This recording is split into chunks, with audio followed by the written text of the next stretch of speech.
Hello everybody, this is Leslie from Little Miss Petite, and today I'll be doing my book review on Suicide Forest, which is by Jeremy Bates. This is the first volume of The World's Scariest Places. It has 2 stories in it, and I'll be doing the Suicide Forest for today. For those of you who don't know, Suicide Forest is known as Aokigahara Jukai, which means the Sea of Trees in Japanese. This is based in the Yamanashi Prefecture at the flank of Mount Fuji, and it has a long and dark history with death and suicide, one of the most creepiest places on earth. The plot centers around a group of friends narrated by Ethan, who decides to camp along the forest due to bad weather, postpones their climb to Mount Fuji. As they delve deeper into the forest, they decided to camp there. And the next morning, they found that one of them has been hung in what appears to be an apparent suicide act.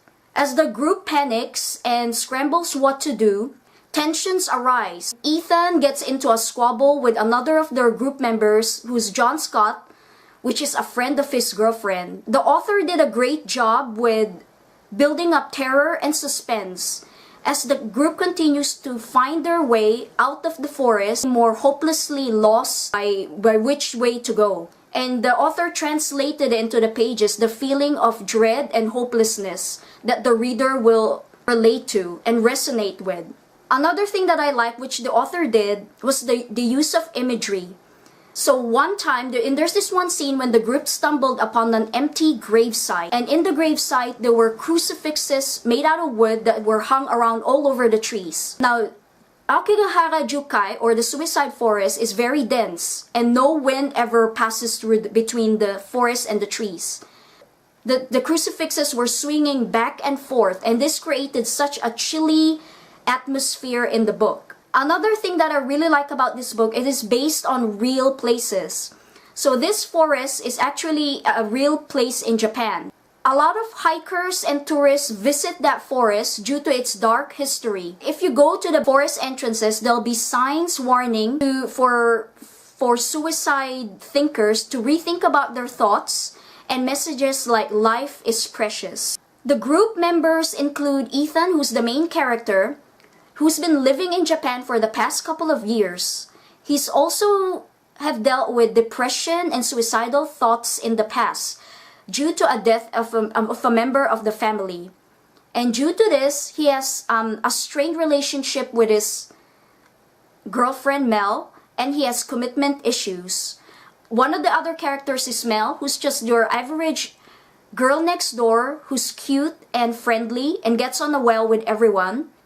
There's Tomo, who's one of their Japanese friends, and he's the comic relief of the story.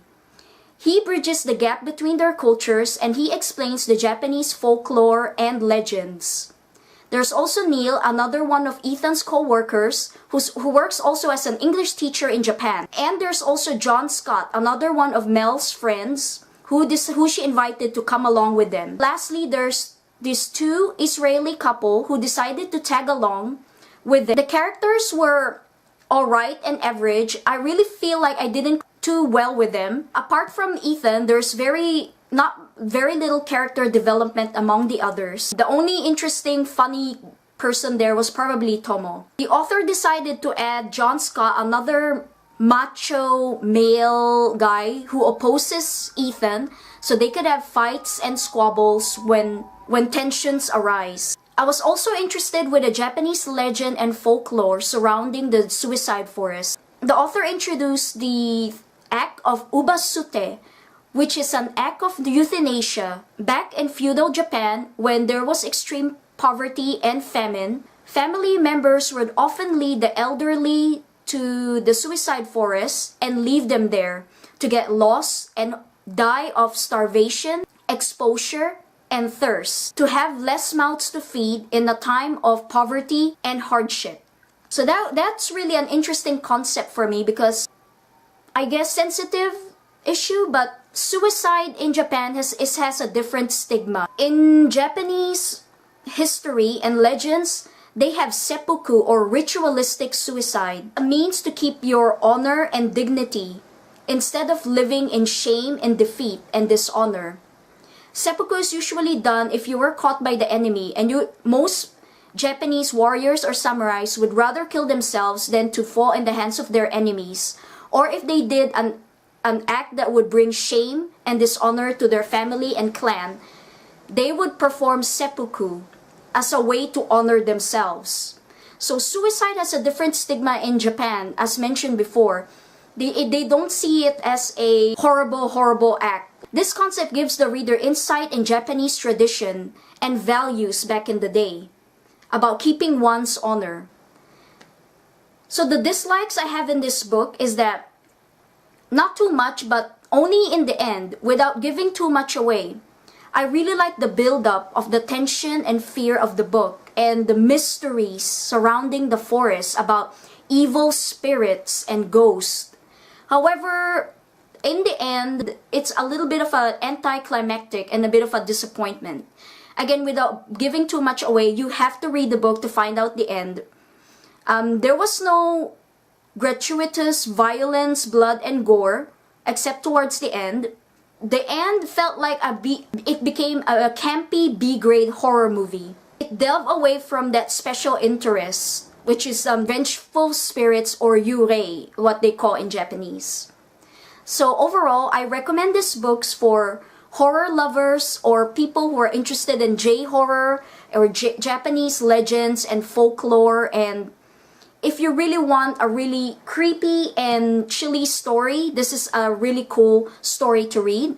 However, I wouldn't say it's a really terrifying story. It didn't scare the pants out of me. It's just a campy B-grade horror book.